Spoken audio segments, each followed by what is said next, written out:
Chinnaswamy stadium వేదికగా RCB CSK జట్ల మధ్య జరిగిన ఐపీఎల్ 52వ మ్యాచ్లో చివరి బంతి వరకు ఎంతో ఉత్కంఠగా సాగిన మ్యాచ్లో చెన్నై జట్టు మరోసారి గెలుపు ముందు బోల్తా కొట్టింది. ఎన్నో ట్విస్టులు, టర్న్లు చోటు చేసుకున్న ఈ మ్యాచ్లో బెంగళూరు జట్టు చెన్నైపై 2 పరుగుల తేడాతో గెలిచి 16 పాయింట్లకి చేరుకుని ప్లేఆఫ్స్ లో స్థానం సుస్థిరం చేసుకుంది.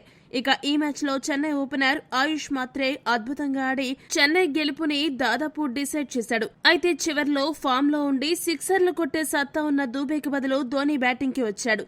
అదే దూబే గనుక ముందే వచ్చి ఉంటే గెలుపు చెన్నై వశమయ్యేదనే విమర్శలు వినిపిస్తున్నాయి. ఇక గెలవాల్సిన మ్యాచ్లో అనూహ్యంగా ఓడిపోవడంపై చెన్నై కెప్టెన్ ధోని మాట్లాడుతూ ఏమన్నాడంటే, గెలిచే మ్యాచ్లో ఈ రోజు ఇలా ఓడిపోవడం చాలా బాధగా ఉంది. బెంగళూరు జట్టు బ్యాటింగ్ సమయంలో ఆరంభంలో మమ్మల్ని చాలా డామినేట్ చేసినప్పటికీ మా బౌలర్లు కంబ్యాక్ ఇచ్చి చక్కగా కట్టడి చేశారు. అయితే చివర్లో రొమారియో షెఫర్డ్ అనూహ్యంగా మాపై ఎదురుదాడి చేసి హాఫ్ సెంచరీ సాధించడంతో ఆర్సీబీ 213 పరుగులు చేయగలిగింది. అక్కడ మేము కొద్దిగా పట్టుకోల్పోయాము. అయితే ఈ మ్యాచ్ చివరి వరకు వచ్చిందంటే దానికి కారణం మా యువ ఓపెనర్ ఆయుష్ మాత్రే. అతడు చాలా మంచి ఇన్నింగ్స్ ఆడాడు.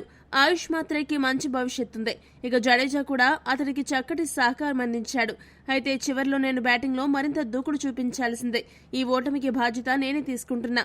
మరింత దాటిగా నేను ఆడి ఉంటే గెలుపు మాకు దక్కేది. అయితే ఇవన్నీ మాకు గుణపాఠాలు. మా యువ ఆటగాళ్లు మంచిగా ఆటతీరు కనబరుస్తూ ఉండడం కొద్దిగా పాజిటివ్ అంశం అని ధోని ముగించాడు. ఈ వీడియో గనక మీకు నచ్చినట్టయితే లైక్, షేర్, కామెంట్ చేయండి.